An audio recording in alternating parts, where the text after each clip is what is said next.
Hello मेरे प्यारे नन्हे दोस्तों, कैसे हो आप सब। अगर आपको मेरी कहानी अच्छी लगती है तो प्लीज़ मेरे चैनल को लाइक, शेयर और सब्सक्राइब करो।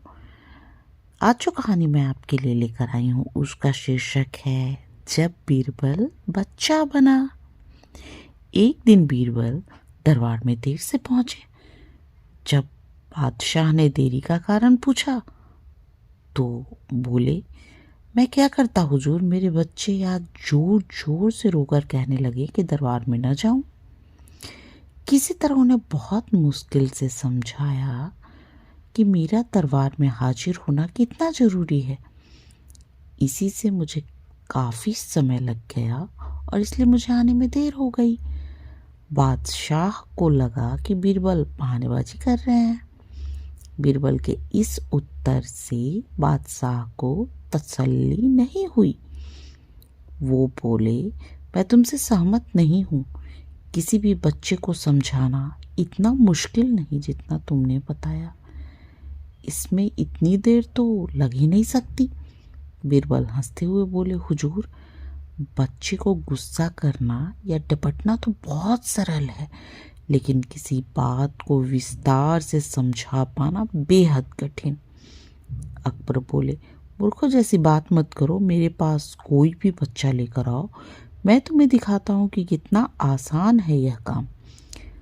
ठीक है जहाँ पना, बीरबल बोले, मैं खुद ही बच्चा बन जाता हूँ और वैसा ही व्यवहार करता हूँ। तब आप एक पिता की भांति मुझे संतुष्ट करके दिखाएं। फिर बीरबल ने छोटे बच्चे की तरह बर्ताव करना शुरू कर दिया।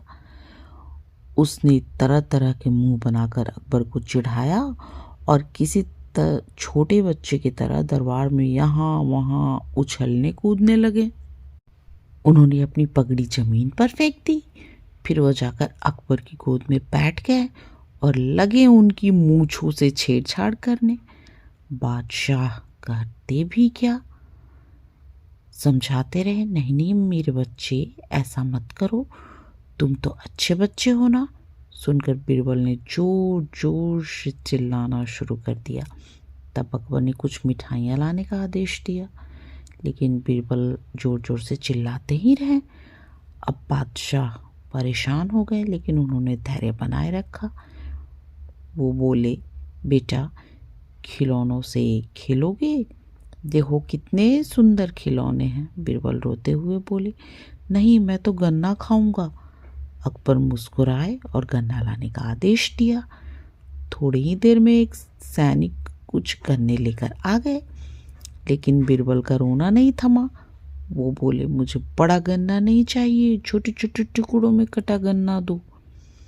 अकबर ने एक सैनिक को बुलाकर कहा कि वो एक गन्ने के छोटे छोटे टुकड़े कर दें।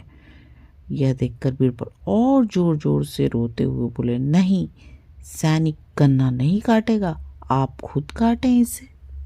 अब बादशाह का मिजाज बिगड़ गया, लेकिन उनके पास गन्ना काटने के अलावा और कोई चारा नहीं था। करते भी क्या, खुद अपने ही बिछा जाल में फंस गए थे। वो गन्ने के टुकड़े करने के बाद उन्हें बीरबल के सामने रखते हुए बोले, लो इसे खा लो बेटा। अब बीरबल ने बच्चे की भांति मचलते हुए कहा, नहीं, मैं तो पूरा गन्ना ही खाऊंगा। बादशाह ने एक साबुत गन्ना उठाया और बीरबल को देते हुए बोले, लो पूरा गन्ना और रोना बंद करो। लेकिन बीरबल रोते हुए बोले, नहीं, मुझे तो इन छोटे टुकड़ों से साबुत गन्ना बना कर दो। कैसी अजब बात करते हो तुम, ये भला कैसे संभव है। बादशाह के स्वर में क्रोध भरा था, लेकिन बीरबल रोते ही रहे।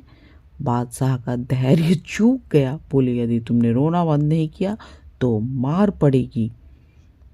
अब बच्चे का अभिनय करते बीरबल उठ खड़े हुए और हंसते हुए बोले, नहीं नहीं, मुझे मत मारो हुजूर। अब आपको पता चला कि बच्चों की बेतुकी जिदों को शांत करना कितना मुश्किल काम है। बीरबल की बात से सहमत थे अकबर। बोले, हाँ ठीक कहते हो, रोते चिल्लाते जिद पर अड़े बच्चों को समझाना बच्चों का खेल नहीं। अब आप मेरे प्यारे बच्चों, अब आप आराम से सो जाओ। सपनों की दुनिया में खो जाओ। गुड नाइट मेरे प्यारे नन्हे दोस्तों, गुड नाइट।